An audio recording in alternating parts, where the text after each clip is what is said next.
Há coisas que acontecem nesta prisão que me fazem questionar se o mal é algo que nasce com a pessoa ou se é algo que pode ser plantado, cultivado e colhido como uma semente podre.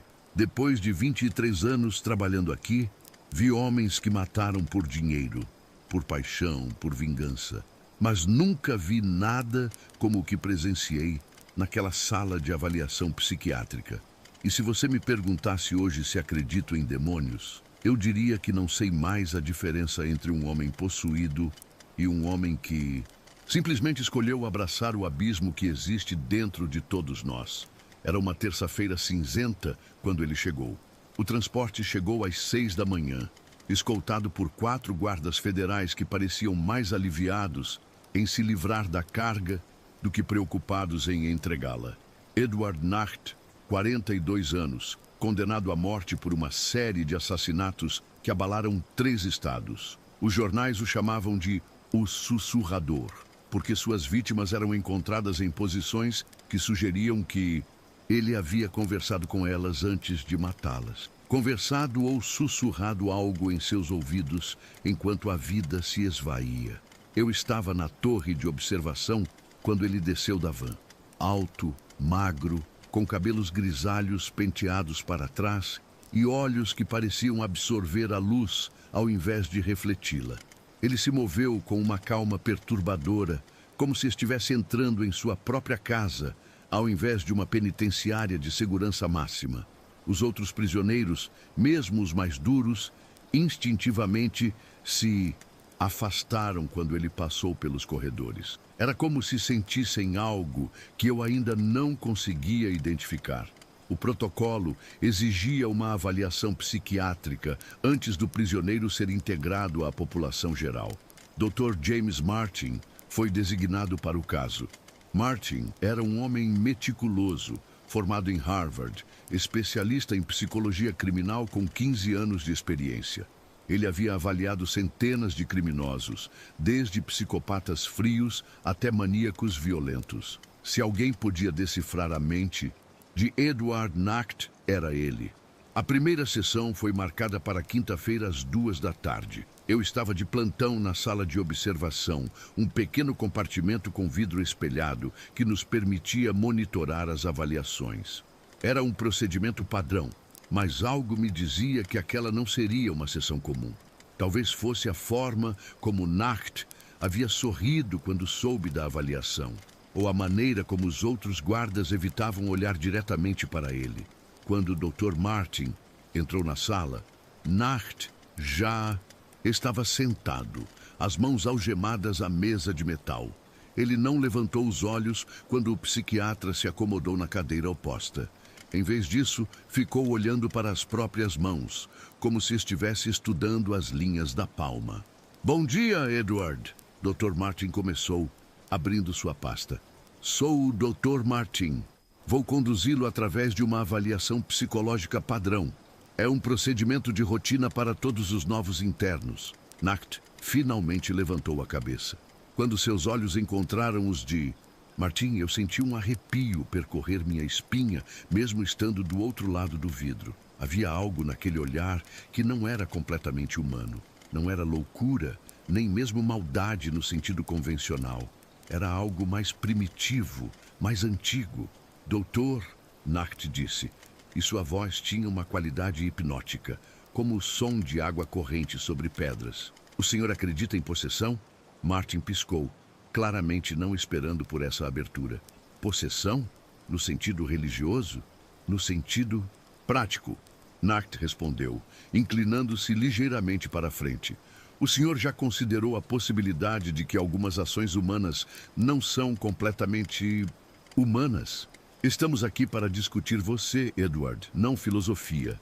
Martin tentou retomar o controle da sessão. Gostaria de falar sobre sua infância, seus... Meu nome não é Edward. Nacht o interrompeu suavemente. Edward morreu há muito tempo. Eu apenas uso seu corpo agora. É conveniente, você entende. Dedos para segurar facas, pernas para caminhar, uma língua para sussurrar verdades nos ouvidos dos moribundos. Martin fez uma anotação. Você está sugerindo que sofre de transtorno dissociativo de identidade? Nacht riu, um som baixo e musical que me fez pensar em sinos de igreja tocando para um funeral. Doutor, o senhor é um homem inteligente, formado nas melhores escolas, autor de vários artigos acadêmicos, mas há algo que sua educação não pode ensinar. Há algo que nenhum livro pode explicar. E o que seria isso? A natureza da alma humana. O fato de que ela pode ser negociada, trocada, substituída. Nacht se recostou na cadeira, estudando Martim como um predador estuda sua presa. O senhor tem uma alma interessante, doutor, atormentada. Eu posso sentir o peso de suas culpas, o cheiro de seus arrependimentos. Martin mudou de posição na cadeira, visivelmente desconfortável. Edward, vamos focar em... Sua mãe está morrendo. Nacht o interrompeu novamente, sua voz ainda suave, mas agora carregada de uma certeza perturbadora. Câncer, não é? Estágio terminal. Os médicos disseram que não há mais nada a fazer, apenas prolongar o sofrimento. O rosto de Martin ficou pálido. Eu me inclinei mais próximo ao vidro, intrigado. Como Nacht poderia saber sobre a mãe de Martin? Como você... Martin começou, mas Nacht continuou. Ela implora para que termine. Todas as noites, quando o senhor a visita, ela segura sua mão e sussurra: James, por favor, deixe-me ir. Mas o senhor não consegue. O senhor não consegue fazer a única coisa compassiva porque tem medo. Medo de ser julgado. Medo de ir para o inferno por ajudar sua própria mãe a encontrar paz. Martim estava tremendo agora. Pare. Não sei como você descobriu sobre minha mãe, mas... Eu sei porque posso ver sua alma, doutor. E posso ver o futuro que ela carrega. Em 3 dias, o senhor vai entrar no quarto dela no hospital. Vai esperar até que a enfermeira saia. E então vai desligar os aparelhos que a mantêm presa a essa existência. Agonizante. Esse será seu primeiro assassinato. Primeiro? Martin repetiu, sua voz mal sendo um sussurro. Oh, sim. Haverá 3 ao total.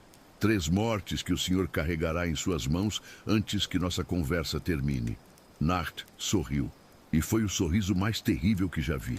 A segunda será mais pessoal. Sua esposa está grávida, não está? 3 semanas.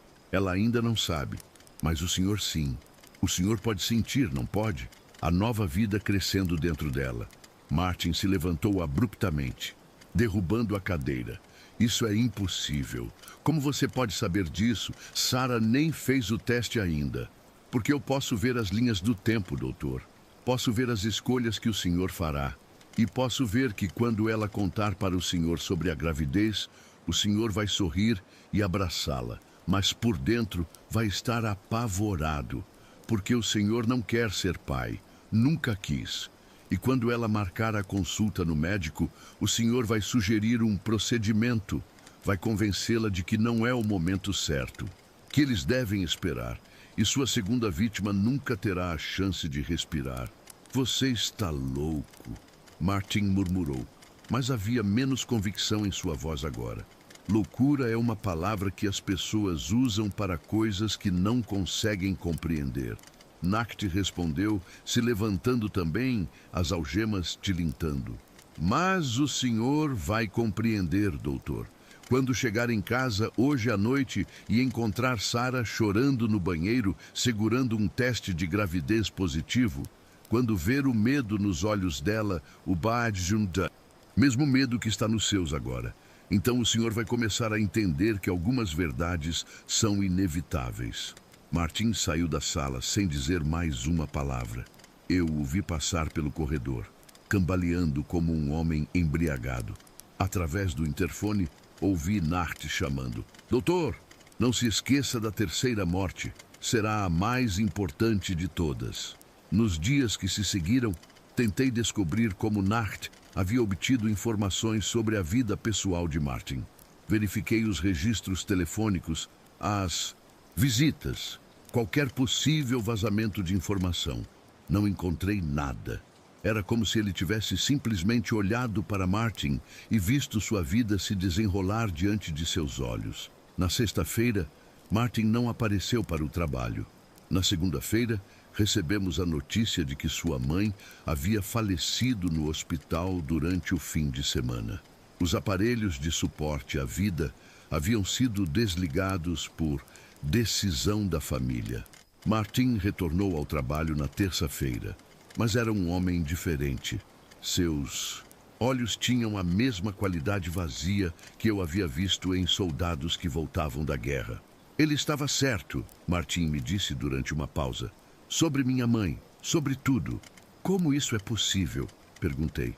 Martin balançou a cabeça. Não sei, mas há algo nele que não é natural. Algo que pode ver coisas que nenhum de nós deveria ser capaz de ver. A segunda sessão foi marcada para a quinta-feira da semana seguinte. Desta vez, Martin parecia determinado a manter o controle profissional. Mas eu podia ver a tensão em seus ombros, a forma como suas mãos tremiam ligeiramente enquanto organizava seus papéis. Nacht estava esperando na mesma posição da vez anterior, olhando para as próprias mãos. Quando Martin entrou, ele sorriu. Como está Sarah, doutor? Martin congelou. O que você disse? Sua esposa, Sarah. Imagino que a notícia da gravidez tenha sido complicada para vocês dois. Como você sabe o nome da minha esposa? Martin perguntou, sua voz subindo de tom. As paredes entre os mundos são mais finas do que as pessoas imaginam. Nacht respondeu enigmaticamente. E algumas informações simplesmente flutuam através dessas fissuras. Conte-me, doutor, como foi a conversa sobre o bebê? Martin se sentou pesadamente na cadeira. Eu podia ver que ele estava lutando entre o medo e a curiosidade profissional. Nós decidimos esperar. Não é o momento certo. Não, Nacht concordou. O senhor decidiu esperar. Sarah queria manter o bebê, não queria? Ela estava assustada, mas excitada. Ela já estava escolhendo nomes, imaginando como seria decorar o quarto, mas o senhor a convenceu de que seria irresponsável, que eles precisavam estar mais preparados financeiramente, que sua carreira estava apenas decolando. Martin não respondeu, mas sua palidez confirmou cada palavra. O procedimento está marcado para amanhã às 15h. Nacht continuou. O senhor vai dirigir Sarah até a clínica. Vai segurar a mão dela enquanto ela assina os papéis.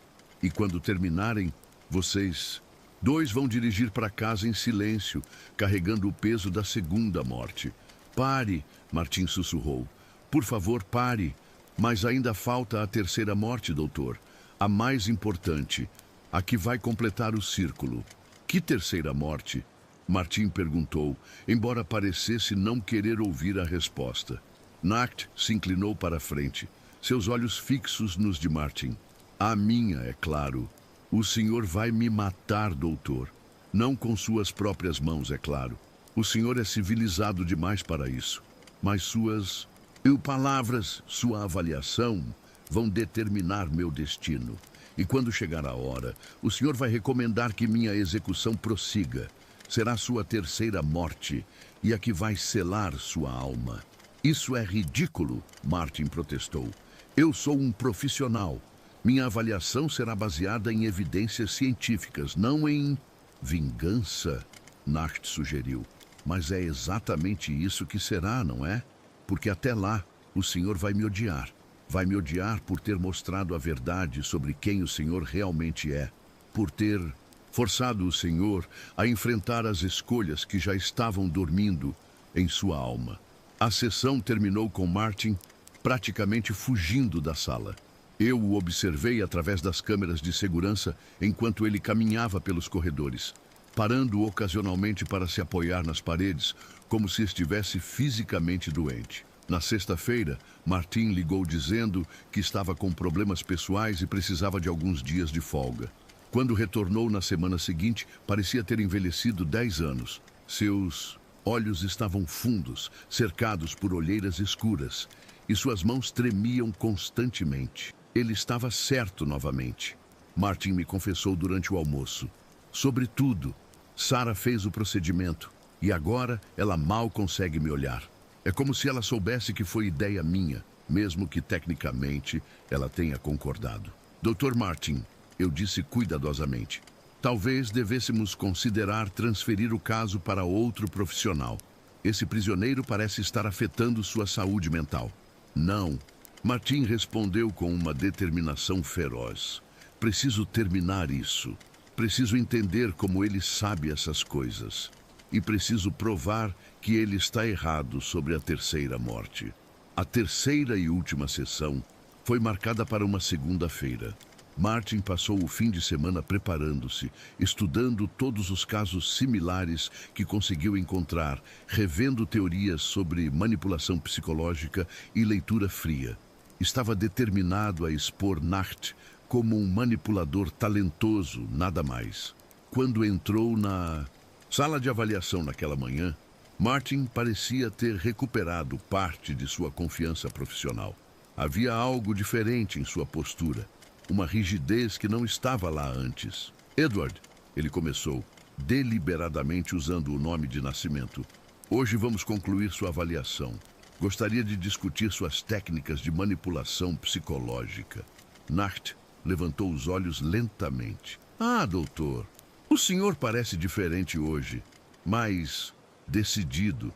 Já tomou sua decisão sobre meu futuro, não é? Minha decisão será baseada em avaliação científica, Martin respondeu friamente. Não em truques de salão ou sugestões vagas. Truques? Nacht inclinou a cabeça. É assim que o senhor explica para si mesmo? Que eu simplesmente adivinhei que sua mãe estava morrendo? Que sua esposa estava grávida? Que o senhor carrega uma culpa tão profunda sobre essas duas mortes que mal consegue dormir à noite? Martin manteve sua compostura. Mas eu podia ver suas mãos cerradas embaixo da mesa. Você tem acesso a informações. Talvez através de outros internos, talvez através de... Doutor, Nacht o interrompeu suavemente. O senhor realmente acredita que conseguiu essas informações através de meios convencionais? Depois de tudo que presenciou? Acredito em evidências, Martin respondeu. E todas as evidências apontam para o fato de que você é um psicopata manipulador que usa técnicas sofisticadas de leitura fria para criar a ilusão de conhecimento sobrenatural. Leitura fria, Nacht repetiu sorrindo. É assim que o senhor explica o fato de eu saber que Sarah está considerando deixá-lo? Que ela empacotou algumas roupas e as escondeu no armário do quarto de hóspedes? Que ela está planejando ir para a casa da irmã assim que conseguir coragem? O rosto de Martin ficou lívido. Como você? Ou talvez seja leitura fria o fato de eu saber que o senhor tem uma arma em casa, uma .38 que pertencia ao seu pai, que o senhor atirou do cofre ontem à noite e ficou sentado na sala, olhando para ela, pensando em quantos problemas ela poderia resolver. Martin se levantou abruptamente. Isso não é possível. Ninguém mais sabe sobre isso. Ninguém mais precisa saber, doutor, porque o senhor não vai usá-la. Pelo menos não ainda. Primeiro, o senhor vai terminar minha avaliação. Vai escrever um relatório recomendando que minha execução prossiga. E quando eles aplicarem a injeção letal, o senhor vai estar lá, observando através do vidro, sabendo que suas palavras foram a sentença de morte. Você é um assassino, Martin disse, mas sua voz estava trêmula. Você matou pessoas inocentes. Merece morrer. Inocentes? Nacht riu. Doutor, o senhor realmente acredita em inocência? Depois de tudo que fez nas últimas semanas? O senhor matou sua própria mãe porque não conseguia suportar vê-la sofrer. Matou seu filho não nascido porque tinha medo da responsabilidade. E agora vai me matar porque eu mostrei para o senhor quem realmente é. Eu não matei ninguém, Martin gritou. Não, Nacht se inclinou para a frente. Então me diga, doutor, quem desligou os aparelhos no quarto do hospital? Quem convenceu Sarah a fazer o aborto? Quem vai escrever o relatório que me mandará para a morte? Se essas não são formas de matar, então o que são? Martin ficou em silêncio por um longo momento. Quando finalmente falou, sua voz era pouco mais que um sussurro. Você está tentando me enlouquecer. Loucura, Nacht repetiu. Sempre voltamos a essa palavra, não é? Mas deixe-me fazer uma pergunta. Doutor, o que é mais louco? Um homem que mata e assume a responsabilidade por seus atos, ou um homem que mata e se convence de que suas ações foram compassivas, necessárias, justificadas? Não é a mesma coisa, Martin protestou fracamente. Não? Então explique-me a diferença entre cortar a garganta de uma pessoa e desligar os aparelhos que a mantêm viva. Explique-me a diferença entre esfaquear alguém no peito e aspirar a vida de um útero. Explique-me a diferença entre estrangular uma vítima e escrever palavras em um papel que resultarão na morte de outro ser humano. Martin não respondeu. Estava olhando para as próprias mãos e eu podia ver lágrimas correndo por seu rosto. A única diferença, doutor, é que o senhor se diz civilizado. Usa grandes palavras e procedimentos legais para justificar seus atos. Mas no final, somos iguais. Dois assassinos sentados em uma sala, um julgando o outro. Não, Martin murmurou. Não somos iguais. Não? Nacht sorriu. Então me prove. Termine sua avaliação, doutor. Escreva seu relatório. Recomende minha execução. E quando eu estiver morto, olhe no espelho e me diga que somos diferentes. A sessão terminou ali. Martin saiu da sala cambaleando e eu nunca mais o vi tão composto quanto antes. Nos dias que se seguiram, ele trabalhou febrilmente em seu relatório, mas qualquer um podia ver que o processo estava o consumindo de dentro para fora. Uma semana depois, Martin entregou sua avaliação.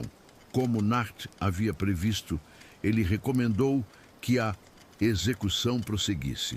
O relatório era tecnicamente impecável, mas havia algo nele que parecia desesperado, como se Martin estivesse tentando se convencer tanto quanto convencer outros. A execução de Nacht foi marcada para um mês depois. Durante esse tempo, Martin praticamente se tornou um fantasma na prisão. Ele executava suas funções mecanicamente, mas era óbvio que algo fundamental havia se quebrado dentro dele. Sarah o deixou 2 semanas antes da execução, deixando apenas um bilhete dizendo que não conseguia mais reconhecer o homem com quem havia se casado. Na noite da execução, Martin insistiu em estar presente na sala de observação. Era seu direito como o psiquiatra responsável pela avaliação, mas eu tentei dissuadi-lo. Ele parecia estar pendendo por um fio, e eu temia o que veria poderia empurrá-lo completamente para o abismo. Quando levaram Nacht para a câmara de execução, ele parecia completamente calmo. Eles o prenderam à mesa, inseriram as agulhas, fizeram as verificações finais. Através do vidro, eu podia ver Martin observando cada movimento, seus punhos cerrados, seu rosto uma máscara de tensão. Antes de administrarem os químicos, perguntaram a Nacht se ele tinha alguma declaração final. Ele virou a cabeça em direção à janela de observação, embora teoricamente não pudesse nos ver através do vidro espelhado. Seus olhos pareciam olhar diretamente para Martin. Doutor, ele disse, sua voz sendo transmitida pelo interfone. Obrigado por me libertar. E obrigado por se juntar a mim. Então eles aplicaram a injeção. Observamos enquanto os químicos faziam seu trabalho, enquanto a vida se esvaía dos olhos de Nacht. Mas mesmo quando seu coração parou, mesmo quando os médicos confirmaram sua morte, eu juro que vi um sorriso persistir em seus lábios. Martin desabou. Não fisicamente, mas algo dentro dele simplesmente se desfez. Ele ficou olhando para o corpo imóvel por vários minutos após todos os outros terem saído da sala. Quando finalmente se virou para sair, eu vi que seus olhos tinham a mesma qualidade vazia que havia notado em Nacht no primeiro dia. Ele não voltou ao trabalho na semana seguinte, ou na próxima. Quando finalmente fomos verificar, encontramos seu apartamento vazio. Ele havia simplesmente desaparecido, deixando para trás apenas alguns pertences pessoais e uma carta de demissão que consistia em uma única linha. Algumas responsabilidades são pesadas demais para carregar. Meses depois, comecei a ouvir histórias estranhas. Relatos de um Homem que aparecia em hospitais durante a noite, desligando equipamentos de suporte à vida.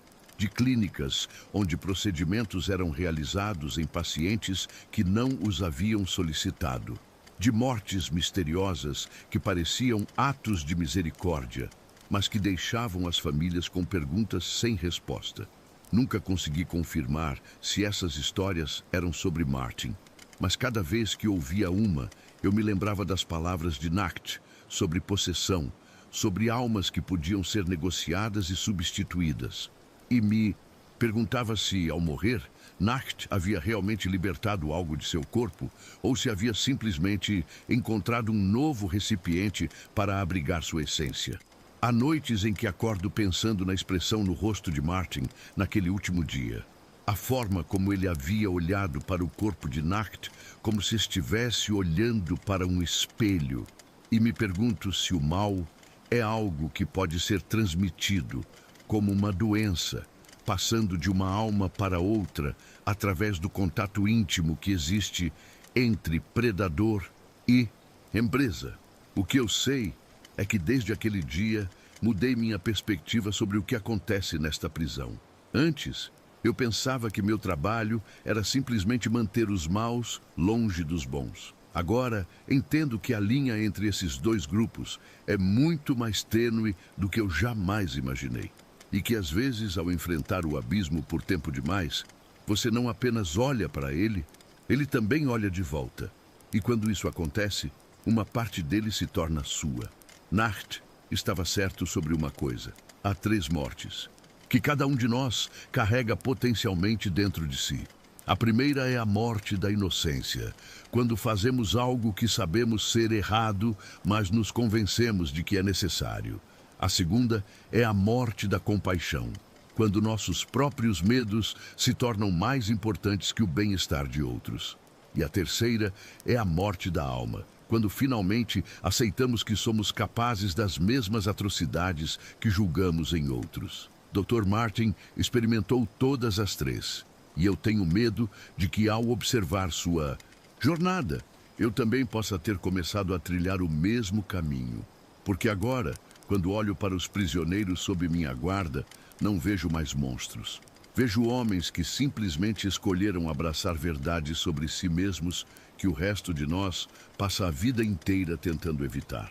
E talvez essa seja a lição mais aterrorizante de todas: que o mal não é algo externo que nos invade, mas algo interno que já está lá, esperando pacientemente por uma desculpa para se manifestar. Nacht não possuiu Martin. Ele simplesmente mostrou para Martin quem ele já era por baixo de todas as justificativas e racionalizações. E agora, todas as noites quando termino meu turno e volto para casa, eu me pergunto que verdade sobre mim mesmo estou evitando enfrentar. Que mortes estou carregando em minha alma sem ter coragem de admitir. E se um dia, quando menos esperar, vou encontrar meu próprio Edward Nacht, pronto para me mostrar exatamente quem eu realmente sou por baixo da fachada de guardião da lei e da ordem. Porque no final, todos nós somos prisioneiros de nossas próprias escolhas. E as barras da nossa cela são feitas das mentiras que contamos para nós mesmos sobre nossa própria natureza. Passaram-se 3 anos desde a execução de Nacht e eu ainda trabalho nesta prisão. Mas as coisas mudaram. Os outros guardas começaram a evitar os turnos noturnos e há uma tensão no ar que não existia antes. É como se a própria estrutura do lugar tivesse sido contaminada por algo que não conseguimos nomear. Começaram a aparecer outros prisioneiros diferentes, não necessariamente mais violentos, mas com aquela mesma qualidade perturbadora que Nacht possuía. Eles chegam silenciosamente, são processados sem incidentes, mas deixam uma marca invisível em todos que entram em contato com eles. É como se fossem portadores de algo que se espalha não através do toque físico, mas através do reconhecimento mútuo da escuridão que existe em cada um de nós. Dr. Rebecca Chen substituiu Martin como psiquiatra-chefe. Ela é jovem, brilhante, cheia de teoria e confiança acadêmica. Quando lhe contei sobre o caso Nacht, ela sorriu condescendentemente e me explicou sobre técnicas de manipulação psicológica, sobre como criminosos experientes podem usar informações obtidas através de redes de contatos para criar ilusões de conhecimento sobrenatural. Senhor Thompson, ela me disse com aquela arrogância característica dos recém-formados, você trabalha há tempo demais neste ambiente. Está começando a ver coisas que não existem. Mas então chegou Marcus Dane. Dane era um homem comum, de aparência insignificante. 45 anos, cabelos castanhos finos, óculos de aros dourados. Parecia mais um contador do que um assassino. Havia matado sua família inteira, esposa, 2 filhos, sogros, durante o que a imprensa chamou de surto psicótico súbito. Nenhum histórico de violência, nenhum sinal de alerta. Apenas um homem que um dia decidiu eliminar metodicamente todos aqueles que amava. Quando o Dr. Chen entrou na sala para a primeira avaliação de Dane, eu estava na minha posição habitual na sala de observação. Havia algo familiar na forma como Dane estava sentado, olhando para as próprias mãos. Algo que me fez pensar imediatamente em Nacht. Sr. Dane, Dr. Chen começou, confiante e profissional. Sou a Dr. Chen. Vou conduzi-lo através de uma avaliação psicológica. Dane levantou os olhos lentamente. E naquele momento eu soube. Era o mesmo olhar. A mesma qualidade de vazio que parecia sugar a luz ao invés de refletir. Dr. Chen parou no meio da frase, sua caneta congelada no meio de uma anotação. Doutora, Dane disse com uma voz que era quase idêntica à de Nacht, aquela qualidade hipnótica de água corrente sobre pedras. A senhora acredita que as almas podem ser recicladas? Dr. Chen piscou, claramente tentando recuperar sua compostura.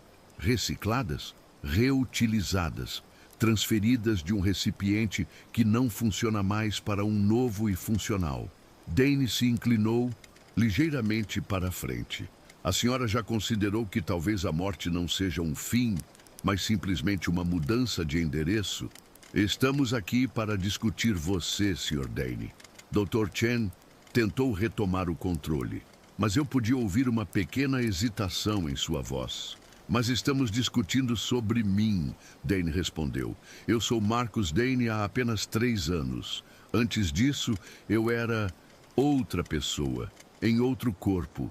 E antes disso, ainda outro. É fascinante, na verdade, como a continuidade de consciência pode persistir através de múltiplas encarnações físicas. Dr. Chen fez uma anotação, mas suas mãos estavam tremendo ligeiramente. Você está sugerindo que acredita em reencarnação? Não reencarnação no sentido tradicional, Dane corrigiu, mas como migração voluntária, a capacidade de uma consciência experiente de reconhecer quando um corpo está prestes a se tornar inútil e encontrar um novo hospedeiro mais adequado. E quando exatamente você acredita que essa migração ocorreu, Dane? Sorriu. E foi o mesmo sorriso terrível que eu havia visto anos antes, no momento em que meu hospedeiro anterior foi executado, é claro. Quando Edward Nacht morreu, eu simplesmente me mudei. Marcus Dane era um homem quebrado, atormentado por culpas e medos. Ele estava pronto para desistir. Eu apenas acelerei o processo e assumi o controle. Dr. Chen ficou pálida. Como você sabe sobre Edward Nacht? Porque eu sou Edward Nacht, doutora. Ou melhor, eu sou a essência que uma vez habitou aquele corpo. Nomes são apenas rótulos que colamos em recipientes temporários. Dane estudou o rosto de Dr. Chen com a mesma intensidade predatória que Nacht havia demonstrado com Martin. Mas o que realmente me interessa é a senhora, doutora. Sua alma tem um sabor familiar. Familiar? A senhora conheceu Dr. James Martin, não conheceu? Trabalharam juntos brevemente antes de ele desaparecer. Dr. Chen assentiu hesitantemente. Ela havia mencionado Martin algumas vezes, sempre com uma expressão perturbada. Ele a procurou, não foi? Alguns meses antes de desaparecer. Estava desesperado, falando sobre um caso que havia destruído sua vida. A senhora o ouviu profissionalmente, é claro. Tentou ajudá-lo a processar o trauma. Mas havia algo nele que a assustou, não era? Algo que a fez entender que há verdades sobre a natureza humana que são perigosas demais para confrontar. Como você pode saber disso? Dr. Chen sussurrou. Porque as informações flutuam através das correntes que conectam todas as almas atormentadas, doutora. E a senhora está atormentada, não está? Pelo que viu nos olhos de Martin. Pelo conhecimento de que ela poderia facilmente se tornar ele, dadas as circunstâncias certas. Dr. Chen se levantou abruptamente. Esta sessão terminou. Ah, mas mal começamos, Dane protestou suavemente. Ainda não falamos sobre seus próprios segredos. Sobre o paciente que a senhora perdeu durante seu treinamento. O jovem que se suicidou depois de uma de suas sessões. A senhora se culpa por isso, não é? Pergunta-se se suas palavras, sua terapia, podem ter plantado a semente que floresceu em desespero mortal. Dr. Chen estava tremendo agora. Pare. Não sei como você descobriu isso, mas... E então a seu irmão. Dane continuou, ignorando seus protestos. O viciado. A senhora já pensou em quantas vezes poderia ter salvo a vida dele simplesmente cortando o suprimento? Uma ligação anônima para a polícia sobre seus fornecedores. Uma dica sobre onde ele esconde suas drogas. Seria tão fácil forçá-lo a buscar tratamento. Meu irmão não é da sua conta, Dr. Chen disse, mas sua voz estava quebrando. Não? Mas ele será sua primeira morte, doutora. Não hoje, não amanhã, mas em breve. Quando a overdose finalmente acontecer, e acontecerá. A senhora vai carregar o peso de todas as vezes que poderia ter intervindo e escolheu não fazê-lo. Isso será assassinato por omissão.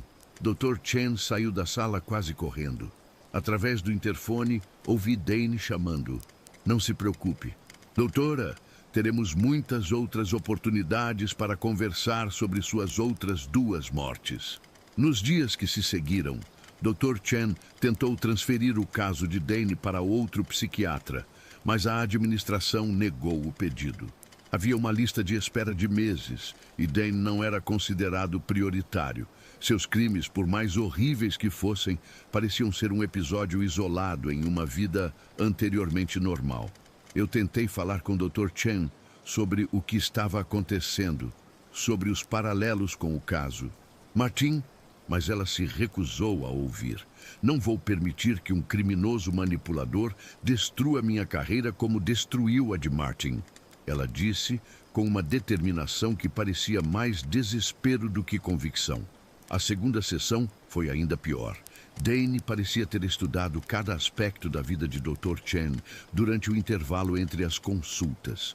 Ele sabia sobre seu divórcio recente, sobre as noites que ela passava bebendo sozinha, sobre as prescrições de ansiolíticos que ela havia forjado para si mesma.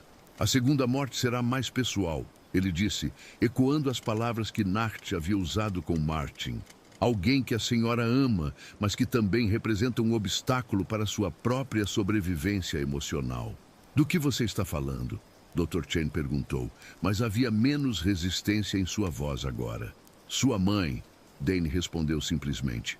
Ela está começando a mostrar sinais de demência, não está? Pequenos lapsos de memória, momentos de confusão. A senhora já pesquisou sobre a doença? Já sabe como será a progressão? Anos de deterioração lenta, de watching alguém que você ama desaparecer um pedaço de cada vez.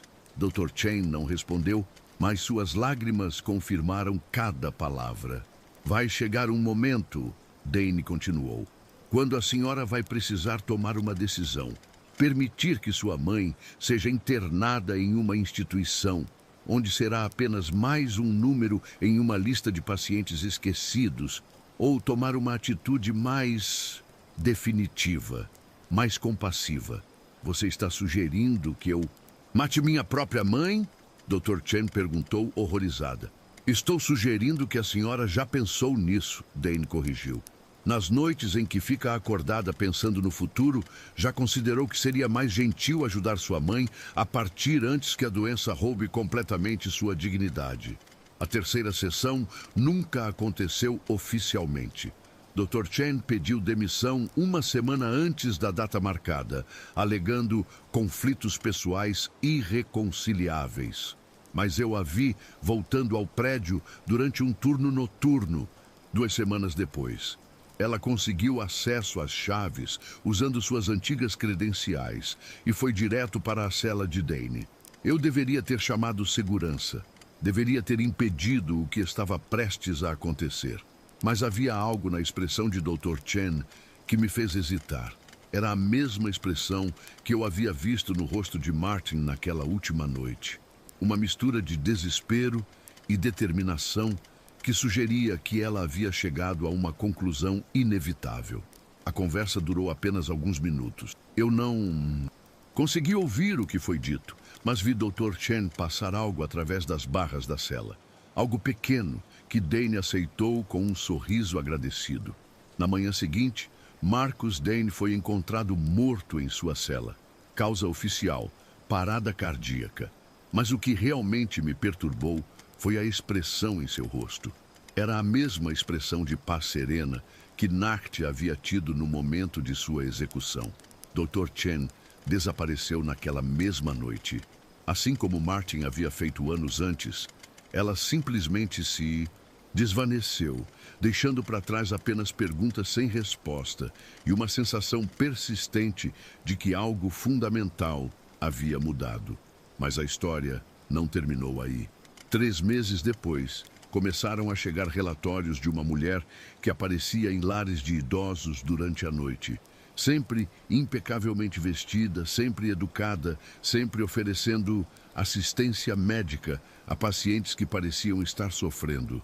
Os funcionários que a viam descreviam seus olhos como vazios e perturbadores.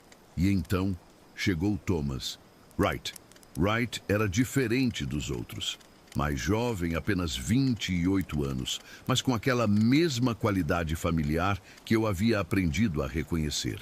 Ele havia matado uma família inteira durante um assalto que deveria ter sido simples. Entrar, pegar alguns objetos de valor, sair. Mas algo havia dado errado. E quando a polícia chegou, 5 pessoas estavam mortas. E Wright estava sentado calmamente na sala de estar, esperando para ser preso. Quando o trouxeram para processamento, ele olhou diretamente para mim através da janela da torre de observação e sorriu. Era o mesmo sorriso. Sr. Thompson, ele disse, embora teoricamente não devesse saber meu nome, que prazer finalmente conhecê-lo pessoalmente.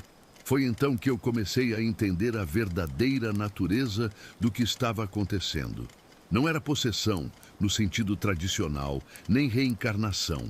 Era algo pior. Era uma forma de imortalidade conseguida através da corrupção de outros. Uma consciência maligna que se perpetuava não habitando corpos, mas habitando almas. E eu era o próximo. Deve ser exaustivo, Wright me disse durante nosso primeiro encontro face a face.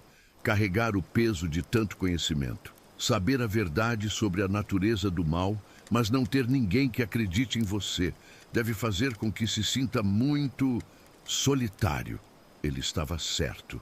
Eu estava solitário. 26 anos nesta prisão, observando a lenta transformação de homens bons em monstros, carregando segredos que ninguém mais poderia compreender. E agora, finalmente, havia alguém que entendia. A transferência não é forçada, Wright explicou durante uma de nossas conversas. É sempre uma escolha. O hospedeiro anterior tem que estar disposto a deixar ir, a aceitar que não há mais nada em sua própria vida que valha a pena preservar. E se eu me recusar? Perguntei. Então você continuará carregando seu fardo sozinho, Wright respondeu. Continuará assistindo enquanto outros são corrompidos. Continuará sendo o único que entende a verdade. Continuará sendo o guardião de segredos que lentamente o consumirão de dentro para fora. Até que, eventualmente, a solidão e o conhecimento se tornem pesados demais para suportar. Ele estava certo novamente. Eu podia sentir o peso crescendo a cada dia, a cada novo prisioneiro que chegava com aqueles olhos vazios, a cada jovem psiquiatra que era lentamente corrompido pela verdade. E comecei a entender por que Martin havia escolhido desaparecer, por que Dr. Chen havia tomado aquela decisão final. Mas também comecei a entender algo mais. A natureza cíclica do mal não era uma maldição, era uma responsabilidade. Alguém tinha que carregar o conhecimento.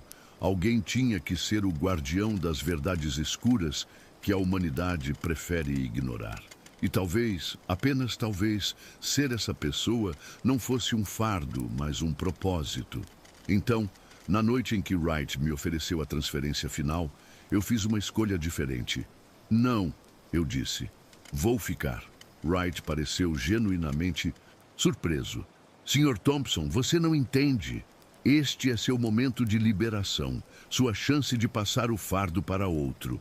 Entendo perfeitamente, respondi. Mas alguém tem que ficar para contar a história. Alguém tem que ser a testemunha. E foi então que vi algo que nunca havia visto antes nos olhos de uma dessas criaturas. Respeito. Wright morreu 3 dias depois, aparentemente de causas naturais. Mas desta vez, não houve transferência. Não houve nova chegada misteriosa. O ciclo, pelo menos, temporariamente havia sido quebrado. Eu ainda trabalho nesta prisão, ainda observo, ainda carrego os segredos, mas agora entendo que minha verdadeira função não é apenas ser um guardião de prisioneiros, mas um guardião da verdade sobre o que os seres humanos são capazes de se tornar. E toda vez que um novo prisioneiro chega com aqueles olhos familiares, eu estarei aqui, observando, lembrando, garantindo que a história seja contada, mesmo que ninguém queira ouvi-la, porque no final, talvez a única coisa que nos separe dos monstros seja nossa disposição de reconhecer que eles existem e nossa escolha de não nos tornarmos eles, mesmo quando seria mais fácil fazê-lo.